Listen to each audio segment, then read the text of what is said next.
हमारे यहाँ जो छोटी दीपावली के पूजन का जो महत्व है, छोटी दिवाली के पूजन की जो प्रधानता है, हमारे यहाँ कहते हैं कि ये छोटी दीपावली है। अमावस्या के एक दिन पहले, रूप चतुर्दशी के दिन, या आप नरक चतुर्दशी के दिन हम जो भगवान का गुणगान कर रहे हैं, हम जो भगवान का स्मरण कर रहे हैं, हम भगवत चरणारविंद का रसस्वादन ग्रहण कर रहे हैं, उसका एक आनंद सुख,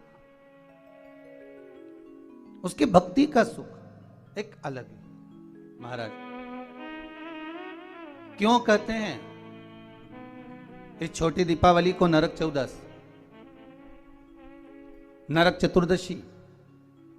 क्यों कहते हैं कि कार्तिक महीने में कृष्ण पक्ष की जो चतुर्दशी है वो नरक चतुर्दशी कहलाती है? उसका कारण क्या है? हम सब तो हमेशा सुनते रहे कि ये नरक चतुर्दशी है। घर के बच्चे भी हमसे पूछेंगे, माँ नरक चतुर्दशी का मतलब क्या है? तो एक भाषा में तो अभी आशीष जी ने कहा कि नरकासुर का संहार किया भगवान ने, इसलिए नरक चतुर्दशी का वर्णन आ गया।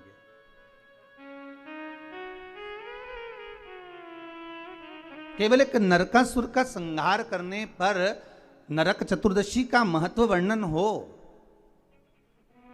पर हमारे शास्त्र, हमारे वेद, हमारे पुराण हमें जो वर्णन करते हैं महाराज,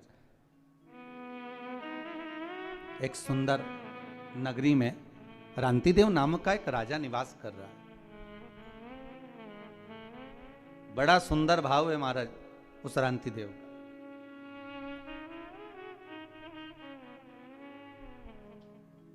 धर्म का चर्चा करना, भजन करना, कीर्तन करना, स्मरण करना, नाम जाप करना, ये रांतिदेव के नियम था। धर्म से पीछे कभी नहीं हटा, क्योंकि मानव का यदि शरीर मिला है, मनुष्य की देह मिली है, तो मानव का शरीर अगर प्राप्त हुआ है तो हम क्यों ना धर्म से जुड़कर चलें,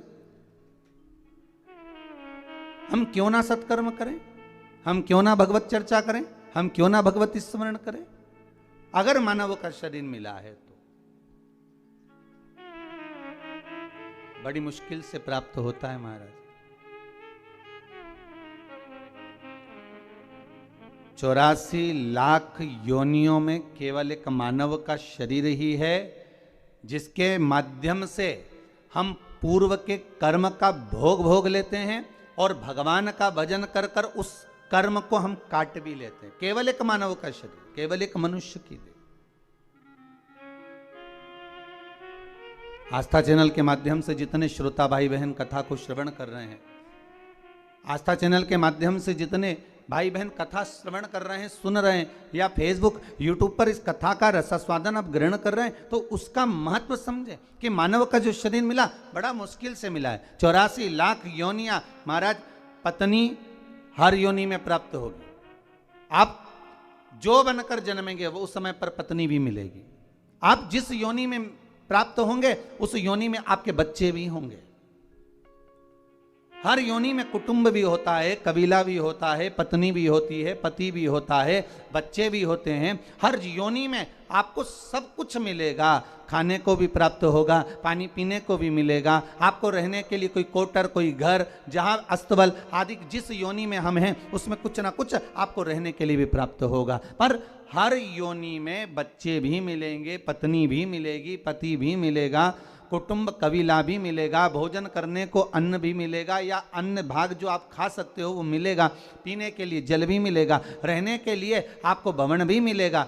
आप जहां रहने का है वो सब प्राप्त होगा, प्रत्येक योनि में प्राप्त होगा, प्रत्येक योनि में। बस एक चीज प्राप्त नहीं होगी, वो क्या महाराज? भगवान की सेवा, भजन, पूजन, स्मरण और भगवत नाम की चर्चा। इसलिए कलयुग केवल नाम आधारा और सुमर सुमर नर उतरहि पारा। कली काल में नाम की आधारशिला को रखा, इसलिए कहा केवल एक मानव का शरीर है जो कर्म के भोग को भोगते हुए, हमारे कर्म के भोग को मिटाते हुए, भोगते हुए भगवत स्मरण की ओर अग्रण्य बढ़ा देता है, आगे बढ़ा देता है, भगवान के नाम की ओर आगे लेकर चले जाते। का यदि शरीर मिला है और मानव की देह प्राप्त हुई है तो भगवान का भजन मिलना बड़ा कठिन है, भगवान का स्मरण बड़ा कठिन। सारी योनियों में परिवार, पति पत्नी, बच्चे, कुटुंब, कबीला सब मिलेगा, पर नहीं मिलेगा तो राम नाम, कृष्ण नाम, शिव नाम, भजन कीर्तन ये नहीं मिलने वाला। ये बड़ा मुश्किल से मिलता है। क्रांतिदेव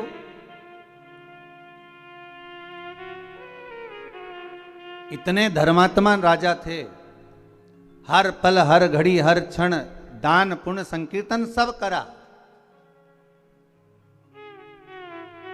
पर जब अंतिम समय आया, नरक चतुर्दशी का महत्व समझ रहे हैं अपन। आज नरक चतुर्दशी का आज का जो महत्व है वो समझ रहे हैं।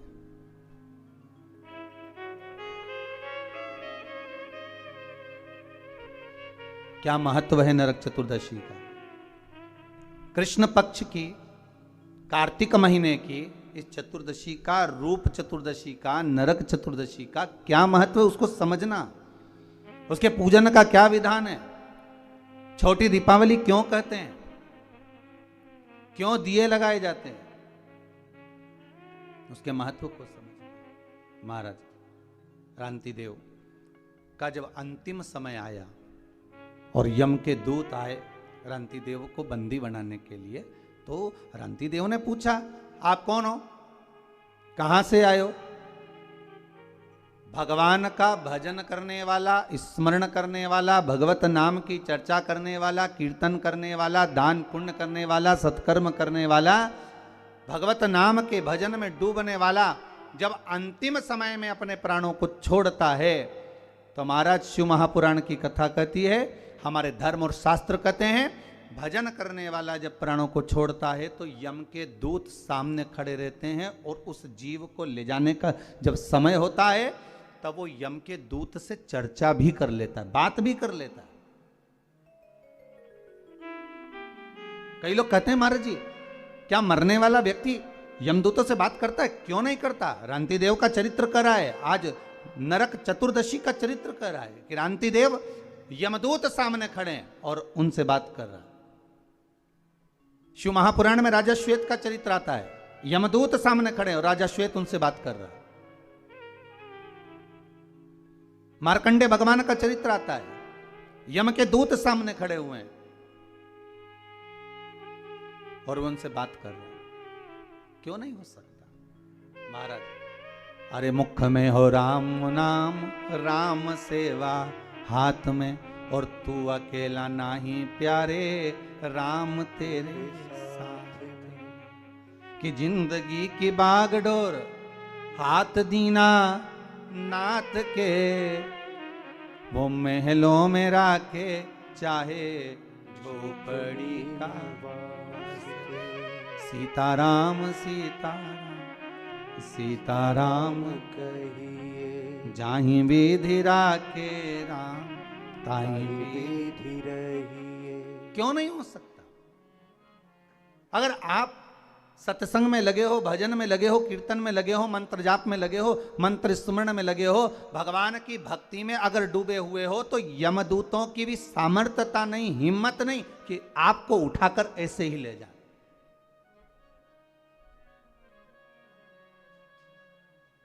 यमदूतों की भी सामर्थ्यता नहीं कि वो आपको उठाकर ले जाएं। वहां तो चर्चा होती है, बात होती है कि साहब हम आए हैं, यमदूत सामने नजर आते हैं। कहीं कहीं आप लोगों ने भी अपने जीवन में सुना होगा, जब किसी के प्राण छूटते हैं तो कहते हैं ना कि उनको तो पहले ही भान हो गया था, उनको तो पहले ही मालूम पड़ गया था, उनने तो कह दिया था साहब कि ऐसा हो रहा है। कई बार हम कहते हैं, हमारी सहज भाषा में आप लोगों ने भी अपने जीवन में सुना होगा कि वो ऐसा बोल गया, वो ऐसा कर गया, उसको तो मालूम पड़ गया था, उसकी तो सूचना मिल गई थी, अंतिम समय क्या है उसको मालूम पड़ गया। पर महाराज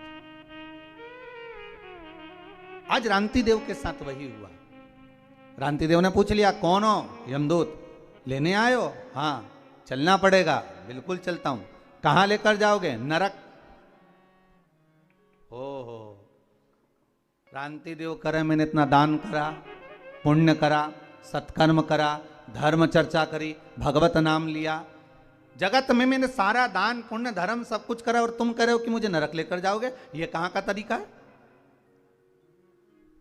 ये कौन सा तरीका है? कार्तिक महीने की यही चतुर्दशी कृष्ण पक्ष की थी, जिस दिन रांति देव यमदूतों से बात कर रहे हैं और कह रहे हैं तुम मुझे नरक लेकर जाओगे। मैंने पाप कौन सा करा है?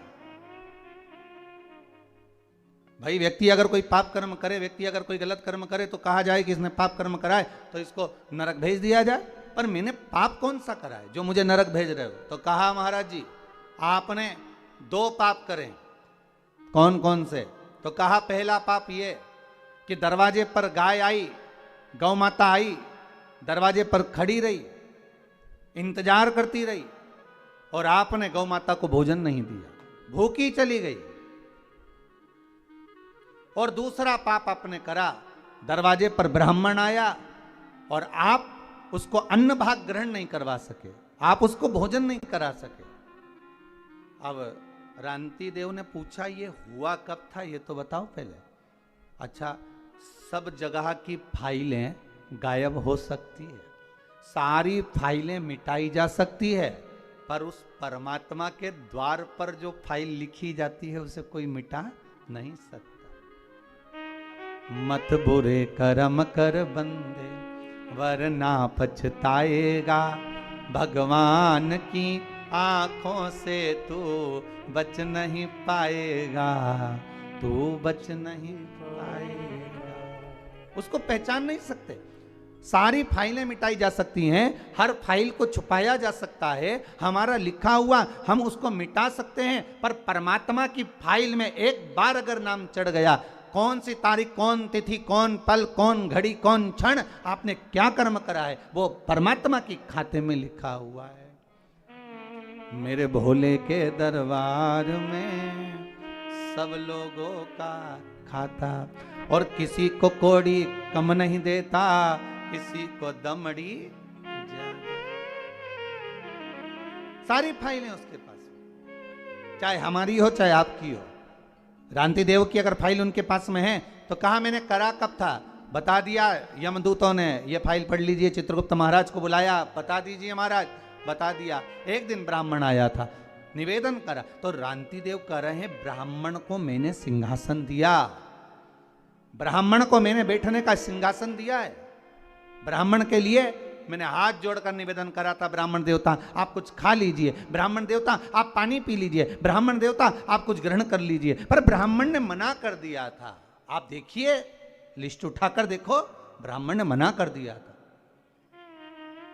यमदूत कहते हैं भले ब्राह्मण मना कर दिया, पर कुछ नहीं तो मुख झूठा करा देता, पानी ही पिला देता, तेरे घर का बर्तन झूठा तो होना था, तेरे घर का बर्तन पात्र झूठा तो होना था। कितना सुंदर कहा है महाराज।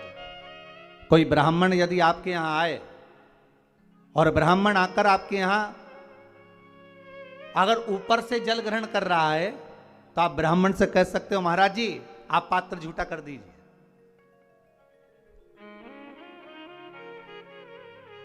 कोई ब्राह्मण अगर आपके यहां आया और वो ऊपर से जल भाग ग्रहण कर रहा है, वह हथेली में भाग लेकर, लाओ सब प्रसाद दे दो हथेली में, हथेली में भाग लेकर ब्राह्मण ग्रहण कर रहा है, तो उसको यजमान को चाहिए कि वो ब्राह्मण देवता से कहे कि ब्राह्मण देवता पात्र झूठा कर दीजिए, पात्र झूठा कर दीजिए, ये प्लेट झूठी कर दीजिए, ये पात्र झूठा कर दीजिए। क्यों? शास्त्र कहता है जितनी देर तक ब्राह्मण का झूठा पात्र घर में रखा रहता है, जितनी देर रखा रहता है उतनी देर घर से क्लेश को मिटा देता है। महाराज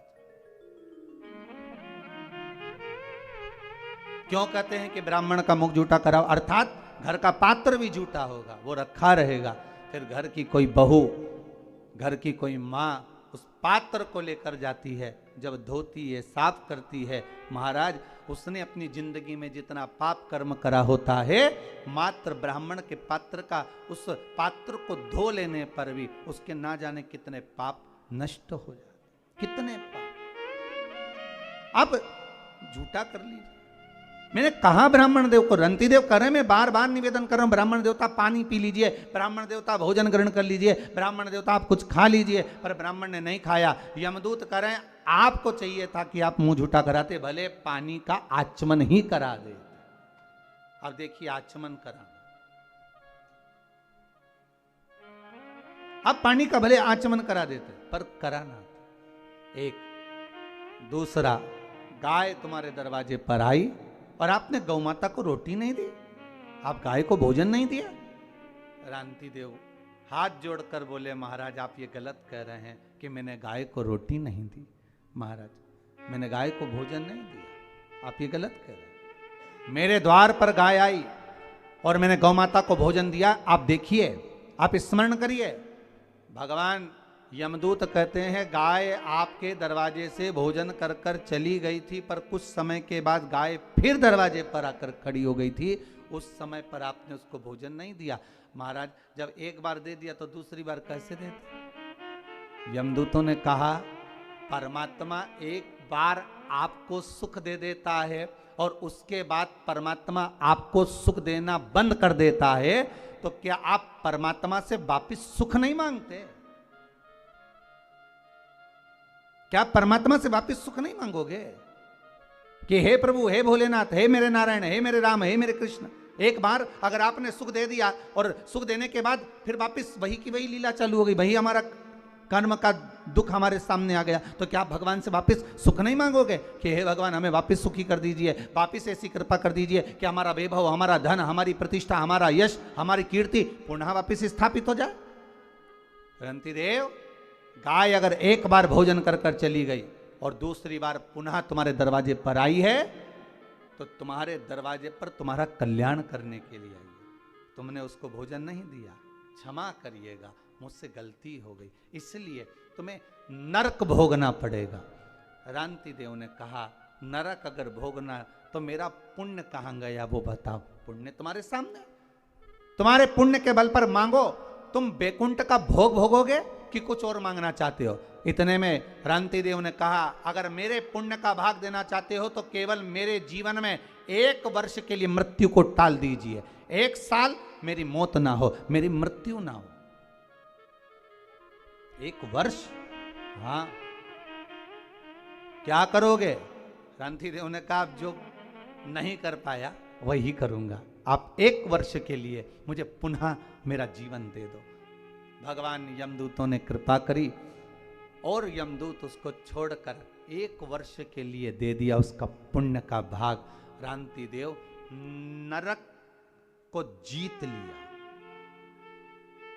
वो 1 वर्ष के पुण्य के बल पर। इतना ब्राह्मण भोज कराया, इतना गौ माता का भाग प्रदान करा, इसलिए इस कथा को वर्णन करते हुए कहते हैं कि इसको कहते हैं नरक चतुर्दशी। क्यों? रांति देव को नरक से छुड़ा लिया था इस।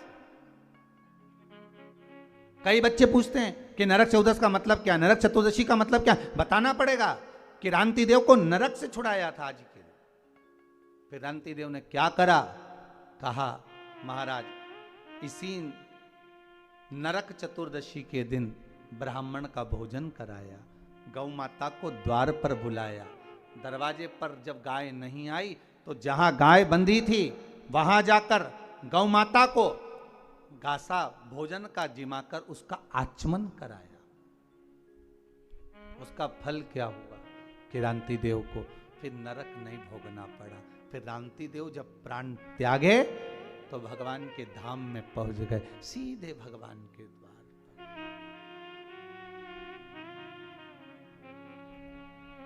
सीधे भगवान के द्वार। और महाराज जब जीवन में परख हो जाए, जीवन में अगर परख हो जाए तो जीवन का सुख ही दूसरा है।